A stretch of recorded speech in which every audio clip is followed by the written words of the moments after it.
Welcome to Hero Club. I'm Nick Williams. And I'm George Primavera. George and I started playing Dungeons & Dragons with our buddies in college, and we haven't stopped since. Even when we lived on opposite coasts, I would Skype in George on the TV in the living room of my apartment, while I would DM from the floor of my bathroom so as not to wake up my roommate. When I finally came out to Los Angeles, we started playing with our friends right away. And when we'd inevitably tell other people about the ultimate betrayals and daring heroics that happened in our games, we realized that they were just hearing a jumbled mess instead of the cinematic blockbuster memories that were in our heads. We wanted to show people how fun and immersive D&D can be, especially those who had never played. And to do that, we record a full game like normal around the table and then painstakingly cut it down from 4 hours to a clean, math-free episode, so you can experience our memories the way we do. Just like in a real game, nothing is ever written or planned out ahead of time with the players. The only things we add are music and sound effects. I am the Dungeon Master. I build the world and the framework for an adventure. The players, like Nick, must then journey through the obstacles I set before them, rolling a 20-sided die and adding character-specific bonuses to see if they succeed.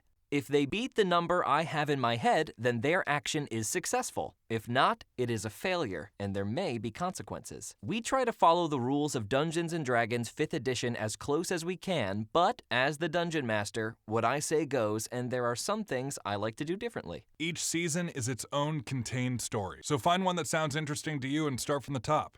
And hey, welcome to the club. Hero Club presents Bran's Bargain. Chapter 3. The Shipwreck. I've a proposition for ye creatures on my killing floor, whose bones would soothe my children as they teethe.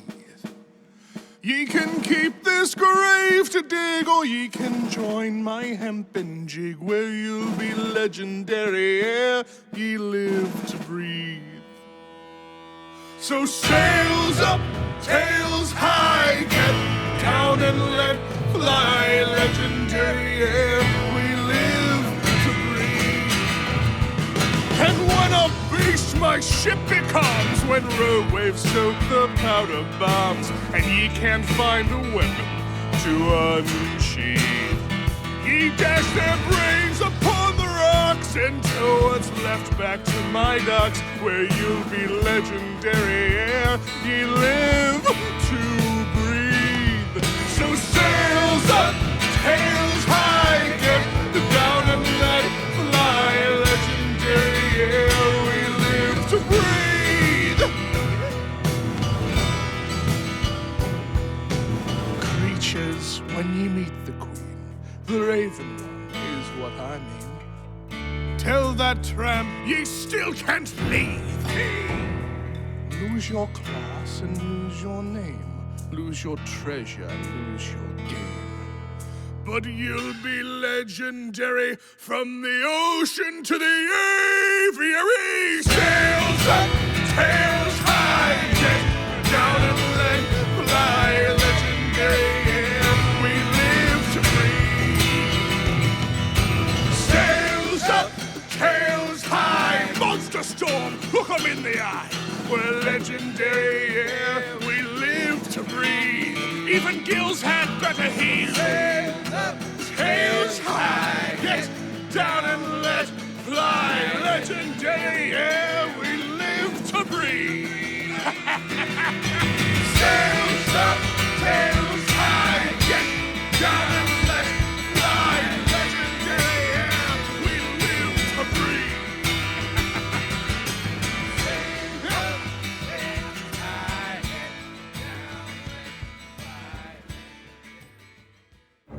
Snag gave old Fenwick his last drink, and Bran's motley crew left the salted lobster boiling in the pot. They had bigger fish to fry. Specifically, whatever it was what left that trail of Blackwater heading out to sea. Day 2. Celestyna Wozcyk, Flintbeak, Tibby Feathergill, and Snag Taggish swabbed the deck of the hempen jig in the bright sunlight. With each mop and sweep on the deck, all of your muscles ache and strain. Your 5th hour of cleaning has proven to be just as brutal as the previous 4. Everybody, make a Constitution save. 22. 8. 18. 22. Snag Taggish looks exhausted. Oh, you know this would be much easier if you just let me use my magic. This deck would be spotless in about an hour. The Blackjacks do not respond, only looking on, bored. Well, excuse me for being salt and bone, by the way. Snag holds an exhausted arm out, and Mardina lands on it. Oh, hello, lass. How was the weather up there? Cooler than down here. Weather is clear, no storms. Tibby spots Fletcher the otter near the mast of the ship, and she approaches him. Hi, friend. How are you? Fletcher looks a little uncomfortable, but continues swabbing and engages in the conversation. Hello there. How are you? Oh, I'm okay. A bit of a hot one, huh? Yeah. I was just wondering, I know there's a crew on board, and maybe it's a little less than it was before or after. Right. Half the crew was killed. Is that what you're trying to say? I'm sorry. Why are you... Don't laugh. Sorry. It's a habit. Anyway, I was just wondering, are there any avian crew members on this ship? Well, there's Steve. He gestures behind him to an asleep pigeon at the captain's door. Oi, Steve! Wake up! You're on guard duty. I was just wondering if there are maybe any other prisoners besides me and my fellow fugitives, maybe? Not that I know of. Roll an insight check. 6. Fletcher's expression is hard to read, but more because his body language is indicating that he is trying his best to end this conversation as quickly as possible. Tibby puts her hand on Fletcher's shoulder. Okay. I really appreciate your help, and it's nice to have another friend on board. Sure. And he slinks out of your grasp. Happy choring and all that. You too. Meanwhile, on the other side of the vessel, Celestyna runs her mop over to one of the new pirate crew. You ever come across a man named Darkwater in your escapades? roll a persuasion check, 19. Yeah, Darkwater. I know a Darkwater. says the rat pirate that you're speaking to. You do? You work for him, or...? Nah, he's a famous blackjack. Oh, well, yes. Have you ever met this man? You listen here, lady. I ain't never met a famous blackjack that I didn't have on the end of my rapier, if you know what I mean. Yes, you're clearly a worthy soldier. You're telling me, sister. Seeing this is a dead end, Celestyna continues mopping. Let me tell you about the time Oh, she's gone. All right. Flintbeak takes a moment to lean against his mop, pull a flask from his belt, and sip on it slowly, consuming the potion that raises his intelligence score by 3. Despite the beating heat, Flintbeak seems unaffected and whistles through the work. After having successfully escaped his encounter with Tibby, Fletcher Finnegan retrieves a clipboard and calls out to everyone. All right, prisoners gather up around here. Right, so I've had a word with Captain Brand, and you'll be selecting which chores you take from here on out after the swab. Here are the tasks that need doing. One of you will be going below decks with Ben Trent. Another of you will be assisting Commander Greentail in fixing the crooked rudder. One of us is going to help me, prepare dinner. And then one of you can help Miss Hillsby repair the sails and ropes. Flintbeak folds his arms. All of you can choose whatever you want, but I'd keep me a fair mite away from gunpowder. I'll pick randomly if none of you decide. I'll take the powder job. Perhaps Flintbeak wants to be with Miss Greentail. They might have a lot to talk about. You know, Wozcyk, one day you and I should have a right chat. But I'm happy to take the job in the meantime.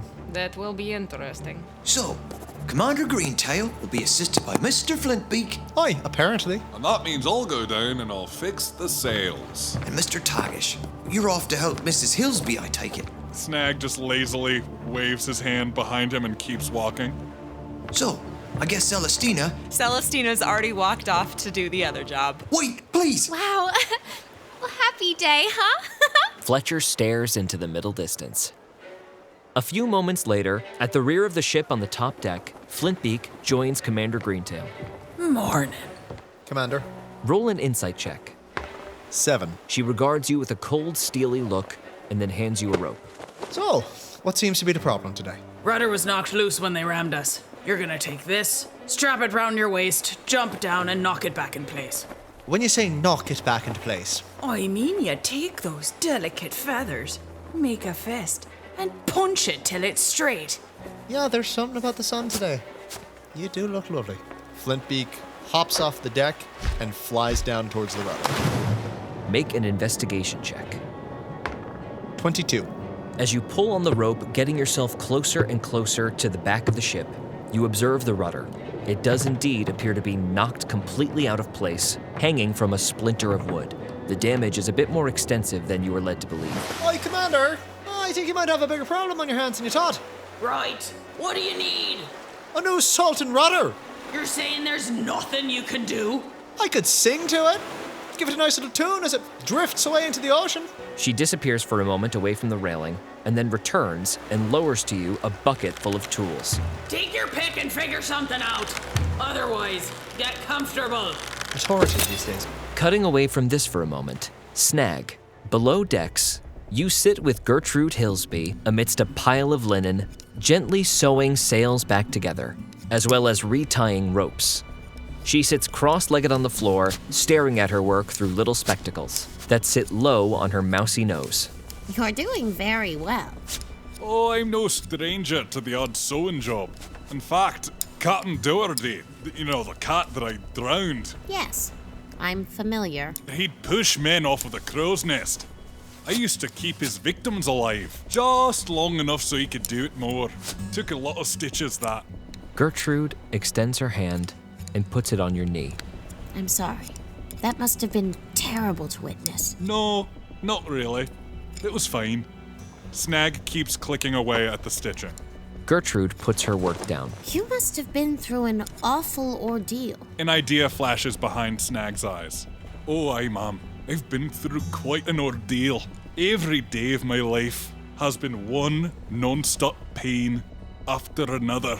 I just don't know when it's gonna stop. And Snag breaks down into tears.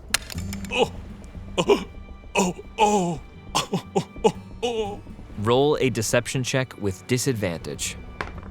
13. Gertrude stares sadly at Snag. Well, if you're not willing to talk about it. She returns to rope tying.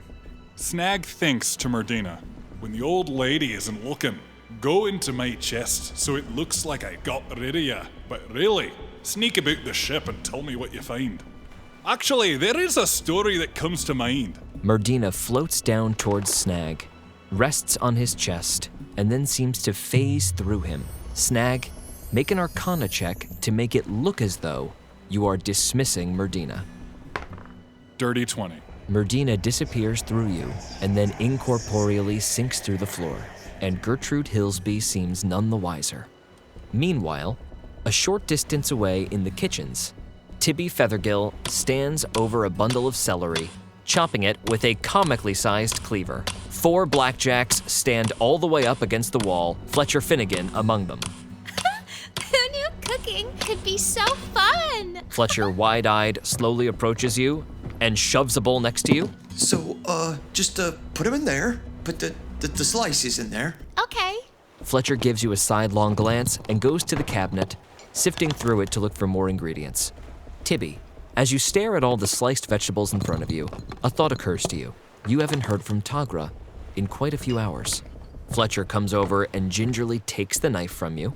Right, so, give me that. Oh, here you go. What next? Next is gonna be, mashing these taters. Okay. Well, don't mind me. Sometimes when I'm mashing taters, sometimes I get in my head and I like to ramble. So don't mind me. Roll a persuasion check. 17. Oh, I talk to myself when I do kitchen work as well. I won't do no eavesdropping. Aw, what do you usually talk about? Oh, I talk about home mostly. I sometimes imagine me wife washing and peeling along with me. You have a family? I did, yes. Oh, I did too. Isn't that sad? Okay, well, I'll be mashing these taters. I'll be over here if you need something. Fletcher, with a strange look in his eye, turns to do some more busy work in the kitchen. Tibby mashes the potatoes as loud as possible so that her voice does not carry to the whole room. Excuse me, hello, can you hear me? Quiet, Tibby. Not too loud, Tibby, please. What? It can hear us. Who's it? I know not, but I have seen immense power. I have looked into the fires. I wish to leave this place. We must flee. Please, I beg you. I've never heard you sound so scared before. Tagra, do you see a bird? I see water. Endless ocean. Nowhere to run. It will surely find us, Tibby. So it's not the boat? Tibby, there is great evil here. Greater than I, and greater than you. That's so frightening. We are doomed, Tibby. Well, haven't we always been doomed? Tibby, roll a perception check. Dirty 20. You catch out of the corner of your eye Fletcher turn around hastily and busy himself. And moving away from this for a moment, Celestyna, you cradle in your enormous paws fat barrels of gunpowder, lumbering up the stairs with them and placing them in front of the cannons sticking out of various portholes in the gun deck. Aye, you're awfully strong. Look at you go. Celestyna shrugs and keeps doing her work. Aye, why you so down in the dumps, lass? Tell me your name again. Aye, call me Benny. Have you ever worked for one Darkwater? Nay, I don't think so. But the name rings a bell. Right. Why'd you ask? No matter. Just an old acquaintance. All right, well, I can't be bothered. Go take that barrel over there and move it over there. Benjamin Trent, unbothered by the problem Celestyna is currently ruminating over, begins cleaning a cannon by sticking the entire top half of his body into one of them. This is where the real dirt is. Might want to be careful in there. Little horse? And Celestyna walks over to the barrel to see what's become of him. You see his little legs kicking. He has gotten stuck inside the cannon. You've got to be something kidding me. Okay, relax. You'll make yourself puffed up if you get all excited. Right, just roll the cannon inside and pull me out. Actually, while I've got you here, are you sure you don't know where this Darkwater is? Are you questioning me, lass? Well, you can't really move without my help at this moment. So yeah. Right, I could make a choice to be mad about this, but let's just get this over and done with. I do know a Darkwater. I heard he was promoted in Port Sow. Got a big medal for the Queen. Apparently he defeated the barbarians of the Cold Wastes. What did you just call them? Look, I don't know if I've upset you or something, because I can't see anything. But if you don't pull me out of here right now, I'm surely bound to lose it. Celestyna takes a deep breath and puts her paws around the horse's middle, squeezing inwards and pulling him out of the barrel. Right. I lied before. I've made a choice to be mad about this. Get your tail spot in gear. Celestyna walks right up to the horse's face and looms above him, several feet. If you ever call those people barbarians again in front of me, you will wish you were never born. Roll an intimidation check. 16. You stare into Benjamin Trent's eyes, towering over him, but he meets your gaze and grits his horsey teeth. You know, I would apologize for offending ye if you'd been polite, but questioning your superior officer in front of the crew, that'll get you powder inspection duty for the rest of your stay aboard the ship. He stares back at you fiercely, turns hoof, and points to a massive stack of black powder barrels. To work, lass! Do it yourself. Celestyna looks at the horse, smiles, and walks away. He stops dead. What did you say? I'm nobody's beetle. Benjamin Trent stares wild-eyed at Celestyna. Celestyna staring back at him just as fiercely. Roll an intimidation check. Dirty 20. The silence hangs in the air, both unblinking. A couple of the Shanghaied pirates that were looking on and sorting through some cannonballs awkwardly sidle away and sit on a couple of stacks of flour, ready to watch what is about to happen. Meanwhile, underwater, Flintbeak struggles with the shattered rudder. Flintbeak attempts to fix the rudder with the tinker's tools that had been handed down to him. Roll a tinker's tools check, which Flintbeak is not proficient with. 14. Affixing a spare piece of wood to the rudder, it seems as though you've just about fixed it. With a couple of well-placed nails, your job is just about to be finished, and then a particularly stiff current rips the wood free, and the entire rudder comes loose. Frustrated, Flintbeak heads back to the surface. All right. All fixed? All fixed. Roll a deception check. 16. Right, off with you then. Back to swabbing. A pleasure to be back in the employ of the Navy. And Flintbeak flies back up to the deck, singing gaily as he goes. Though the nights be dark and the days be cold, may we all embark for the black and gold. Whether you be shark or cat or toad, hark for the black and gold. Meanwhile, below deck, Snag Taggish is telling Gertrude Hillsby a sad story and is plumb in the middle of it. And wouldn't you know it, that's around the time that me ma got addicted to the nap. Right in its clutches she was. And me, only 13 years old, working 2 jobs and going to school. Roll a deception check. 22. Gertrude Hillsby seems thoroughly engaged. Merdina flits below deck, incorporeal. Merdina flies to investigate the purple light source from the night before. Snag, you hear a telepathic communication in your brain. Someone here. Someone in chains. Another prisoner. See for yourself. Knowing that if he looks through Merdina's eyes, he will go catatonic, Snag ramps into a dramatic feint. And that's when he came back. Roll a performance check. Nat 20. Oh no, my dear. Someone help! Snag falls to the deck in a completely convincing heart attack and sees into the main hold of the ship.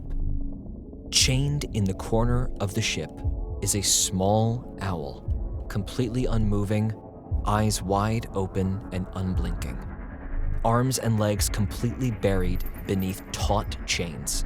Around the small figure, 4 pillars of gray stone surrounding him on all sides.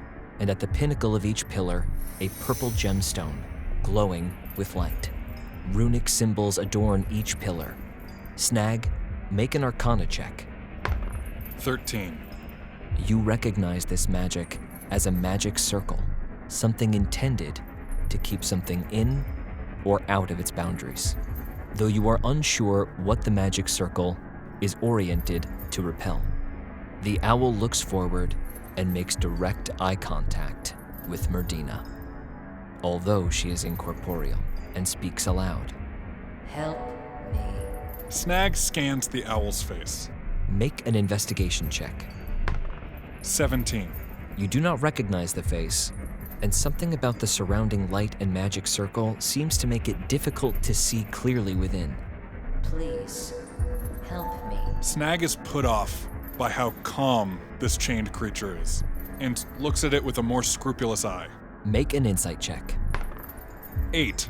Snag is at a loss. Snag, through Merdina, nods at the creature and then flits away, going back into his body. Are you all right? Are you all right, dear? Oh! Where'd I go? I died! I think I died! Meanwhile, in the kitchens, Tagra grows very, very quiet. He is disturbed, Tibby. Step lightly. We must communicate no further. Who's he?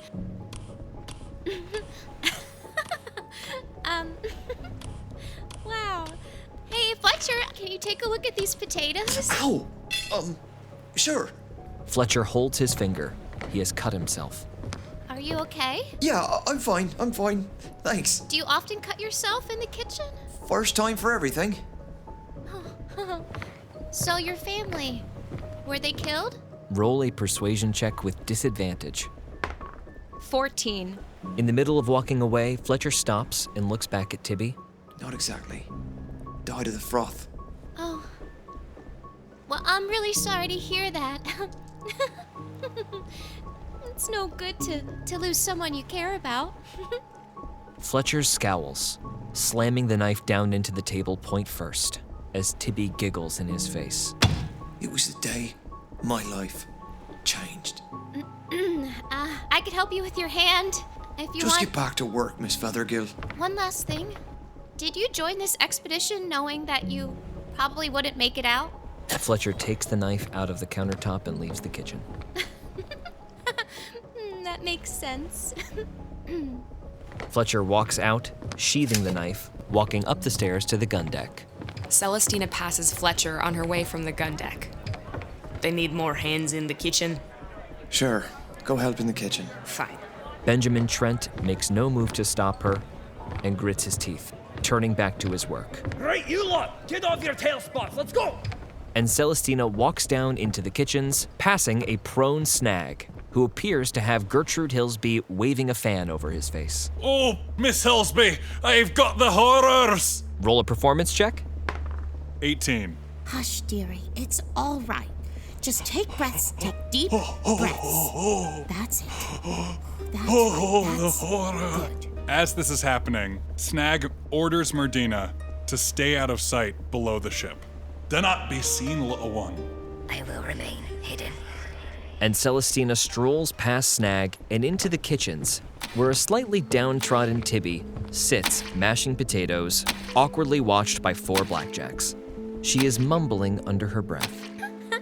Help me, Tibby. Just like you couldn't help your brother.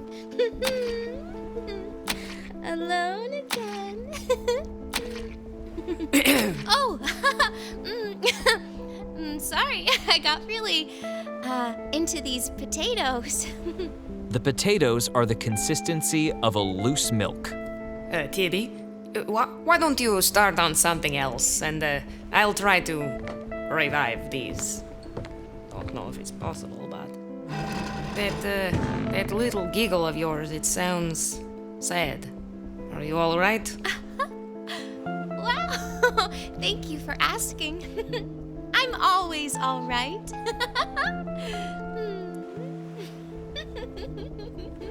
Celestyna throws several more potatoes into the mix and tries to thicken it up. How'd it go up above? That stupid horse called my people barbarians. I had to take a stand. Wow. Do you want me to hurt him? Not just yet, but thank you for the offer. Of course. I guess that means we're friends now. All 4 blackjacks stare at you, wide-eyed. Do you really mean that? Out here, at the edge of the world, I think I could use a friend.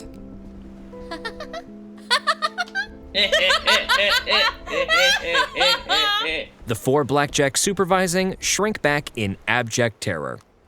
Flintbeak, you also descend below deck, and before you leave the gun deck, a massive barrel of gunpowder is shoved into your hands. No idle hands aboard my deck. Where's the bear? Thought she was doing this.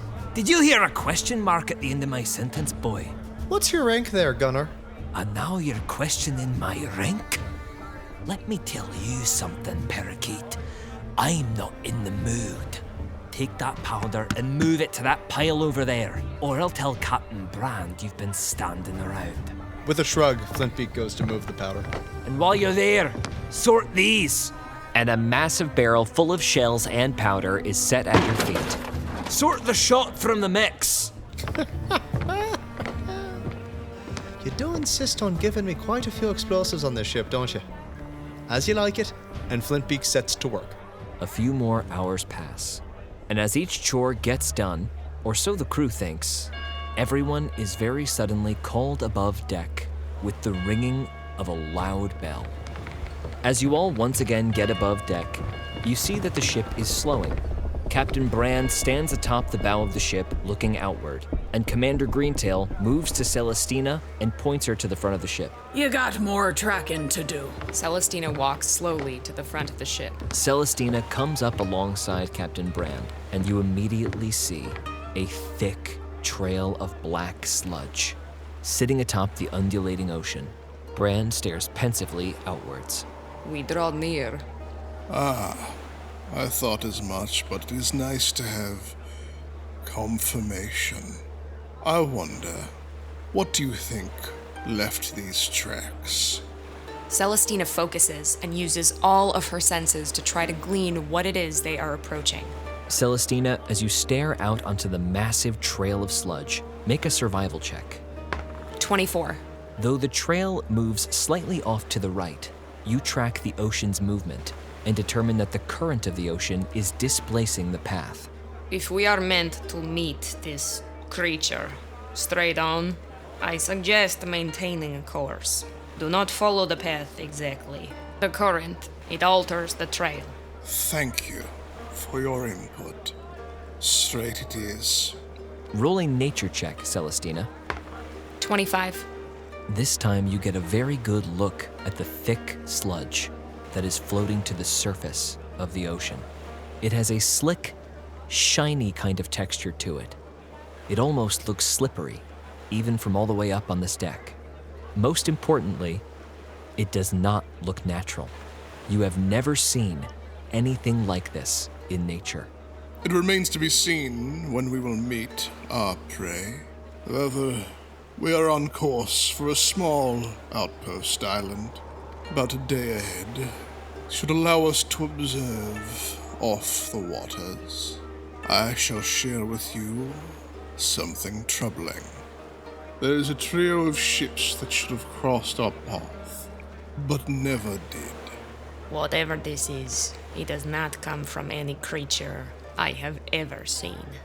Now you are starting to understand the threat.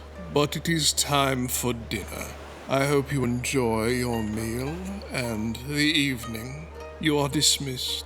Celestyna is escorted back to the brig to join the rest of the weary prisoners. A few blackjacks hold the cell doors open for you and lock you all back in the cell, unrestrained with the magical cuffs, but under close supervision by one soldier who stands at a post. Can you all hear me? Mm-hmm. The captain has showed me something. What we approach or what we hunt. There is a trail of black sludge. Something I have never seen before. Something unnatural. He said there were ships that were supposed to meet us, but they were not there. We are headed for an island now to investigate. Snag racks his brain, trying to think of what island this could be. Roll a history check. 17. You think about the map of Emporia and the water surrounding it, but to your knowledge, the seas in this southeasterly direction are largely empty. And right in the middle of your meal, the bell on the top deck rings once again, and a yell goes up. Shipwreck! That'll be the boats. As the sails are furled, and oars descend from the sides of the hempen jig to slow it in the choppy water. Almost the entire crew heads above deck to look out at what are clearly two completely demolished ships, floating ominously over black-colored water, which once in a while a sticky bubble emits from and pops. This water is completely opaque, and the ocean waves seem to run over the sludge as if it's a shoreline, receding back and away from it. Everybody make a perception check. 16. 21. 24. Botch. While Tibby stares at all of the blackjacks and newly shanghaied pirates storming above deck, more fascinated with the fear on their faces than with what is actually out on the ocean surface, Flintbeak and Celestyna push their way to the front. Aye, there's a castaway up there, standing amongst the wreck. There is indeed a still figure that appears to be facing away from the boat, grasping a helm in both hands. I don't sense any life coming from that creature. He's not breathing. Must have been terrified. So, Who wants to go take a look at the body then? Did somebody say body? Where? Flintbeak points to the figure standing still on the debris from one of the ships. Snag clops over and follows Flintbeak's point as well. Whatever happened here? Must have been quick. Didn't even have time to let go of the helm. Tibby looks out on the wreckage and says, "Oh, I'm sad I missed it." There's suddenly a shuffling behind you, and as you turn, you see Brent Butcher has brought up a chest full of your effects, allowing you all to fully restock your inventory before heading out to investigate. Wayland Brand keeps his eyes fixated on the wreckage. Well, once again, I might ask you all to earn your keep. You all are much more well-versed in disasters like this. And Miss Wozcyk, please illuminate us on what perhaps occurred here. Captain, if you'd like, I can assist you so that you might see for yourself. Otherwise, we will do reconnaissance and come back. While I appreciate you trying to sate my curiosity, if whatever did this is still close at hand, a quick getaway suits us better, and the ship needs its captain. If we start pushing off, I hope you get back in time. Your fate in us is staggering, Captain. Snag walks up to the railing of the ship, cracks his arms behind his back. Well, we best hop to it then, and perfectly swan dives into the water. Snag, as you dip below the surface of the water, make a perception check with disadvantage. 14. The black water descends deep down to the ocean's bottom. You can see right now that the depth of this particular patch of ocean that you are in appears to be upwards of 100 feet, but the blackness ahead of you is impermeable. Snag breaches the surface. That black goo goes all the way to the bottom, as far as the eye can see. Did you give it a taste? Give it a taste? Which I'd just go up and lick it? Commander Greentail walks up to Captain Brand. Sir, should I have Mr. Trent ready the cannons? Yes, Miss Greentail, for caution's sake, get everything ready. I can. Right! Half the crew below decks, the other half make ready to set sail, quick as a fly flapping! Celestyna walks to the edge of the boat.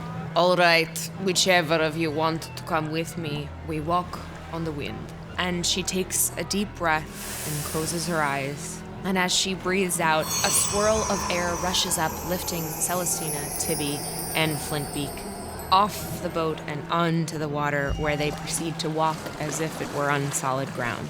They walk to the nearest concentration of wreckage. Uncomfortable being this close to the goo, Flintbeak stretches his wings, calling upon his aerial alacrity, and shoots up into the sky, flying 50 feet straight up. From his new vantage point, Flintbeak surveys the darkness below him. Let's light things up, shall we? And as his body pulses with an electric current, 3 balls of light seem to shoot out of his body and moving out over the wreckage and the darkness below him. All of the surrounding area is lit by this light, but the darkness of the sludge sitting in the ocean is unyielding. No light permeates the blackness, and in fact seems to be completely absorbed by it. Concentrating on the balls of light, Flintbeak dips one of them under the water into the blackness of the sludge. Make a perception check with disadvantage. 10. The light disappears, as if completely snuffed out, once it descends below the surface. There is an enormous bubble that pops where the light was originally, and then there is stillness. Right. Well, I'm eyes up top, but Sea Witch, you're probably helping us from below. Aye, I'll give it a better look. Snag dips back below the surface and swims down, attempting to get a closer look at the sludge from below. Snag, make a nature check. 22. Immediately you can tell that whatever this is slick and has a consistency very similar to oil. Though as you wave your hands under the water trying to manipulate the black goo with the force of moving current, you see that it ripples and responds to this movement in an inverse fashion, eventually killing all of the momentum that the water has.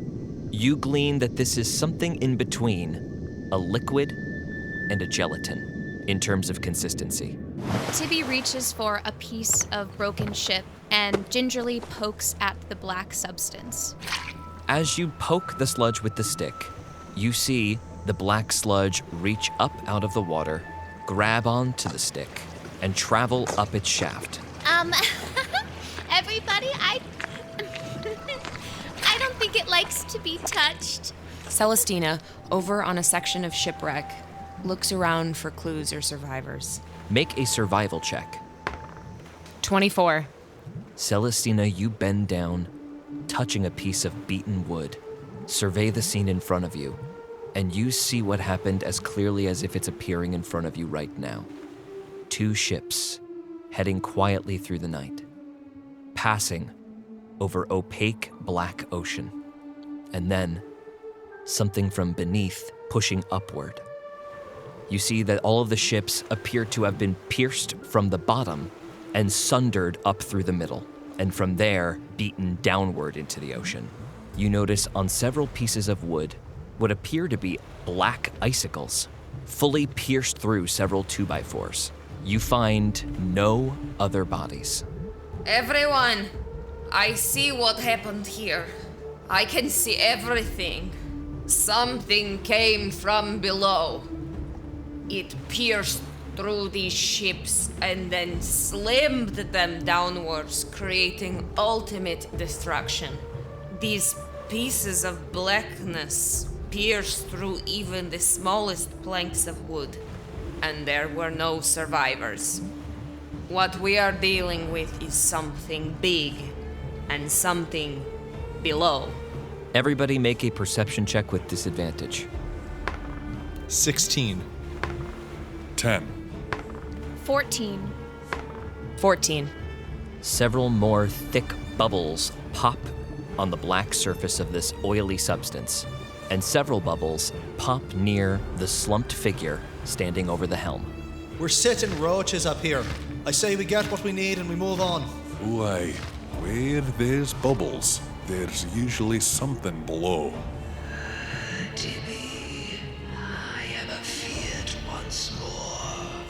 There is no sun here. We should escape. Huh.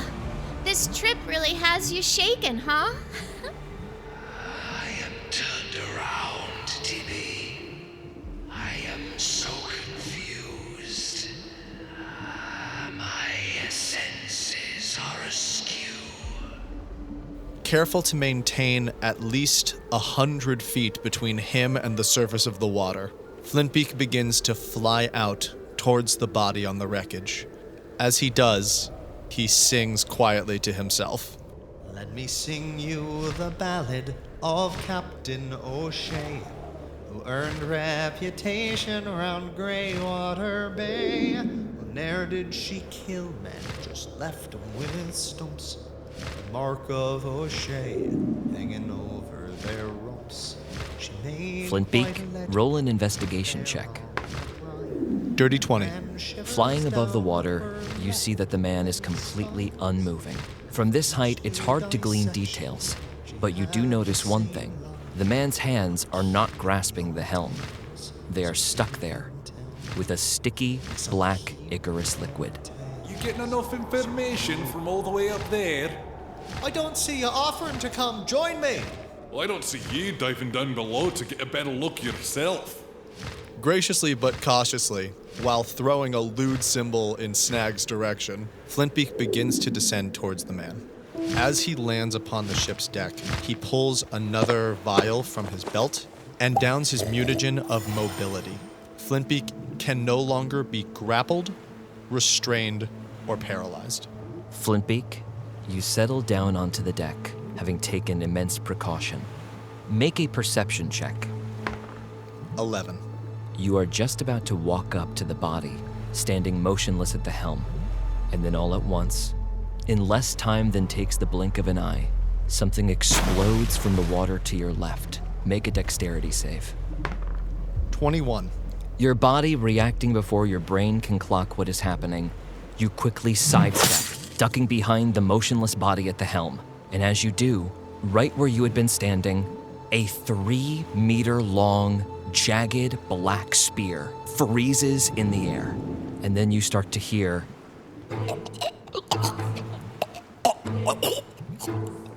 and the invisibility spell fades from the figure behind you.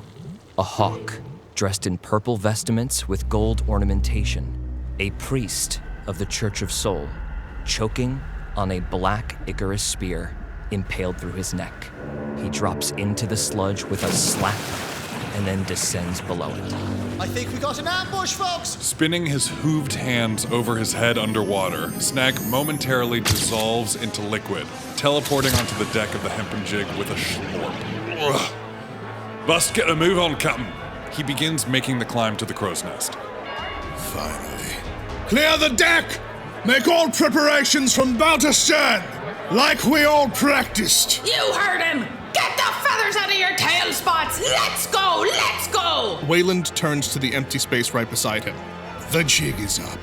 Priorities down below.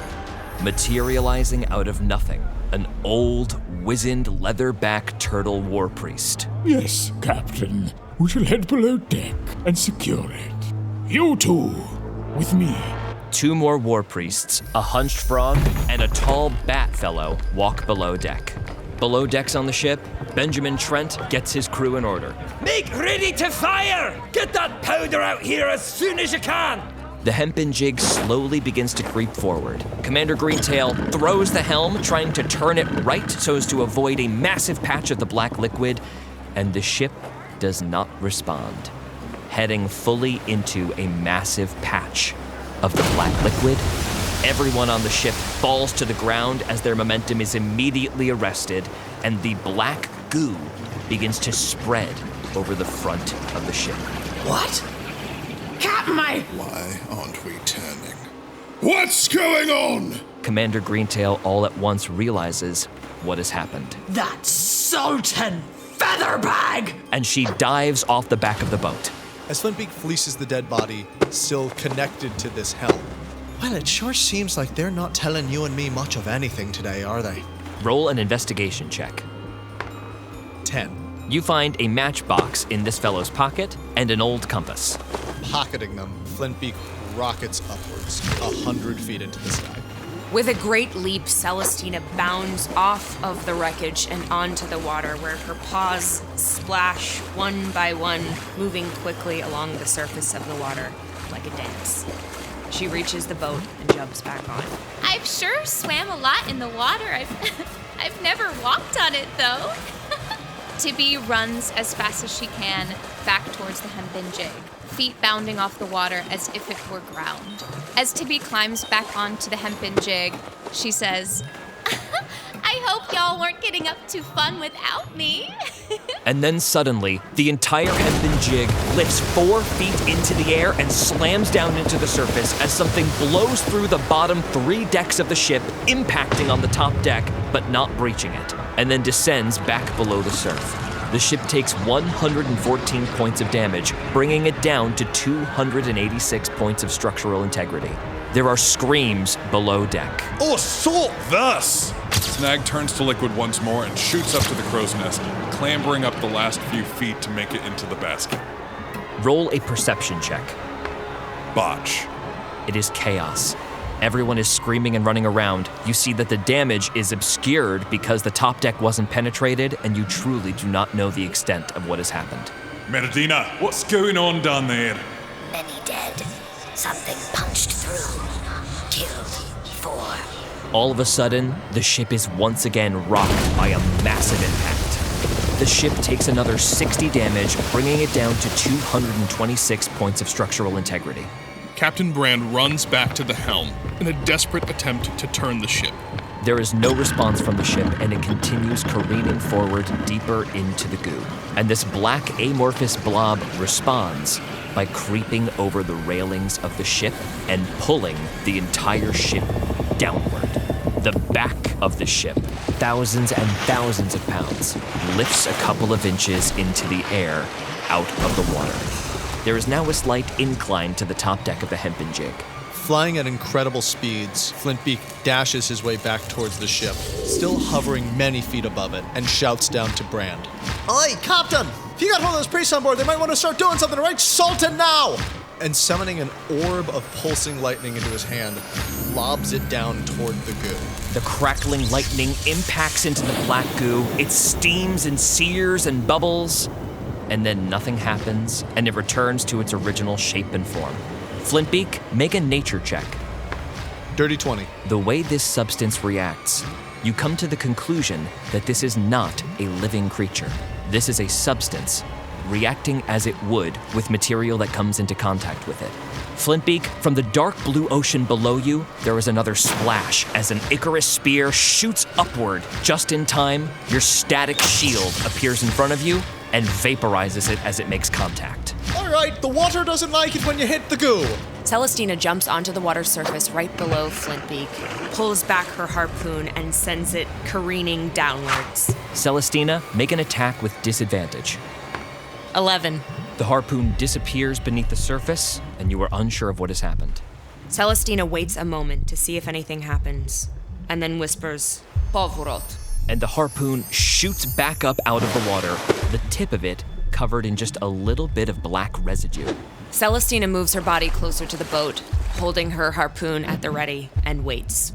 Celestyna, something black and jagged clamps around your entire left leg. You take 35 points of piercing damage, bringing you down to 119 points of health. Make an athletics check. 18. Celestyna, whatever this is, makes to pull you beneath the surface of the water. But your spell just causes you to slam into the ocean's surface as if you are knocked prone on the ground. You are also grappled. Tibby, make a perception check. 22. You see a black, glistening, very jagged-looking carapace. Make a nature check. 16. It looks like the very, very tip of some kind of massive claw. Tagra, are you ready for this one? Anything that gets us out of here. Tibby launches herself off the side of the ship, landing on the water below. With a deep breath, Tibby focuses her energy, and the mask upon her face begins to glow. She prepares to cast Thunderstep in hopes to dislodge the boat and shift its momentum. Roll damage. 24 thunder damage. With a booming of thunder, water ripples out from where Tibby has now disappeared, and the ship rocks to the right, taking 24 full damage, bringing it down to 202 points of structural integrity. However, it is dislodged from the grasping black goo, and also turns at such an angle that in front of the hempen jig is dark blue ocean water. After the blast, Tibby lands safely on the stern of the ship next to Captain Brand. Let's get out of here, huh? Commander Greentail resurfaces, crawling over the railing. What was that? It's the ship! And then something grabs her and pulls her back down into the water, and she is gone in a flash. Celestyna, you feel the water blossom next to you, and an enormous black sledgehammer of some kind of substance you are not familiar with slams down on top of you, bringing you down to 83 points of health.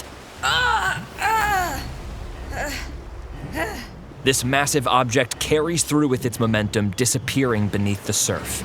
There is some thudding within the ship, as if spears are being thrown upward from within. More screaming. Now looking directly at the massive creature below Celestyna, Snag throws both arms out as if he's grabbing onto ropes that don't exist, and whips them downwards towards the monster, attempting to hold it. As he does, literal chains of water wrap around the beast. Underwater, you feel a shifting as your chains erupt from the sandy floor and grab this thing in place, and there is a shuddering. And then you feel something shock your mind, a poisonous, awful presence, and you know that your chains have dissolved in a black shockwave. Having originally failed, whatever this thing is, burns a legendary resistance to succeed instead.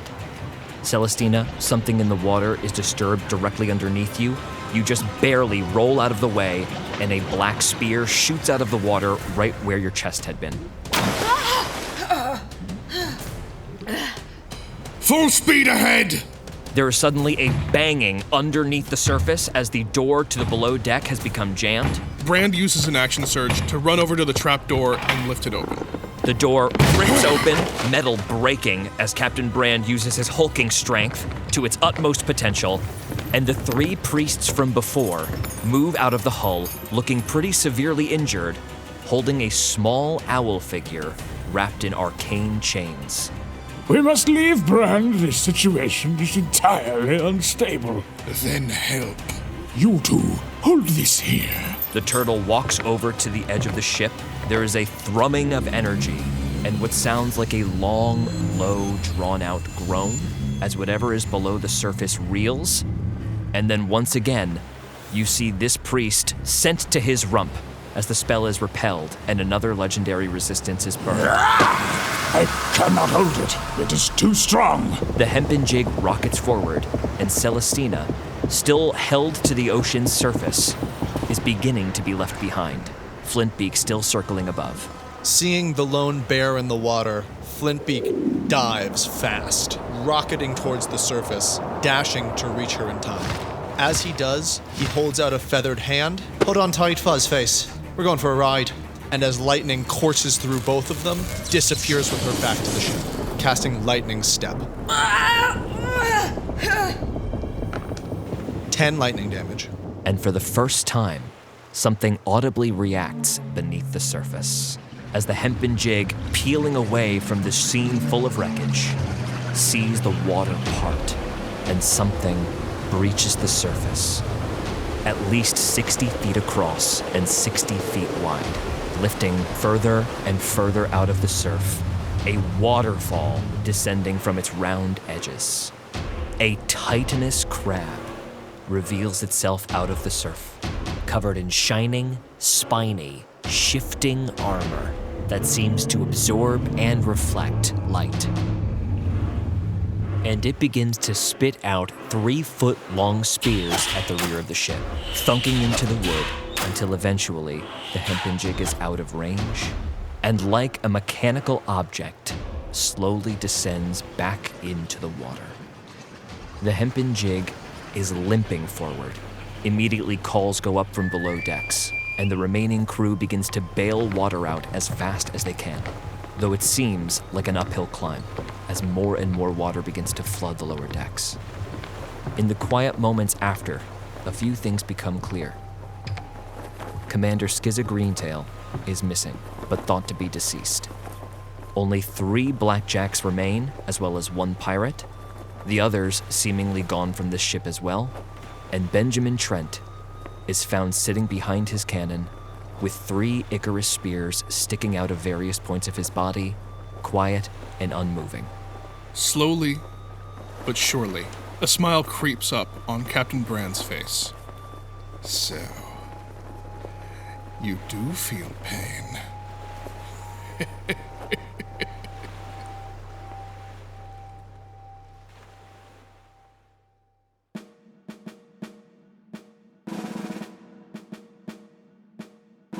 I've a proposition for ye creatures on my killing floor, whose bones would soothe my children as they teethe. Ye can keep this grave to dig, or ye can join my hempen jig, where you'll be legendary ere ye live to breathe. So sails up, tails high, get down and let fly, legendary ere we live to breathe. This has been a Hero Club production, produced by Nick Williams, George Primavera, and Jack Quaid, with associate producers Marty Abbe-Schneider and Dylan McCollum. Voice acting by George Primavera, Nick Williams, Caroline Lux, Lelia Symington, Gabe Greenspan, Dylan McCollum, Chase Mullins, Marty Abbe-Schneider, Hannah Fagerbakke, Jackie Emerson, Adam Rice-Carlson, and Jasmine Chiong. Theme song composed and produced by Matthew McCollum and performed by Dylan McCollum. Special thanks to Kevin MacLeod, Ben Doyle, and Matthew McCollum for their amazing music, Mage Hand Press for their genius D&D 5th edition homebrew, Marty Abbe-Schneider for his incredible artwork, and Ali Catanese, our hero. Follow us on Instagram at Hero Club Podcast, on Twitter at Hero Club Pod, on Twitch at twitch.tv/hero_club, and check out our website, heroclubpodcast.com. Thanks for listening, and welcome to the club. The ocean to the aviaries, tails up, tails high, get down and let fly, legendary air, we live to breathe. Sails up, tails high, monster storm, look 'em in the eye, we're legendary air, we live to breathe. Even gills had better heed. Sails up, tails high, get down and let fly, legendary air, we live to breathe. Sails up, tails high, get down and let fly, legendary air, we live to breathe. Sails up, tails high, get down and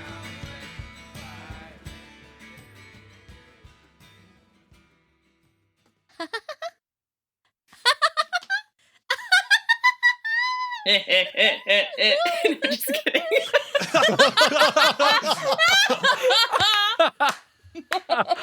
Oh, yes. Oh, shit, that's and great. we all laugh.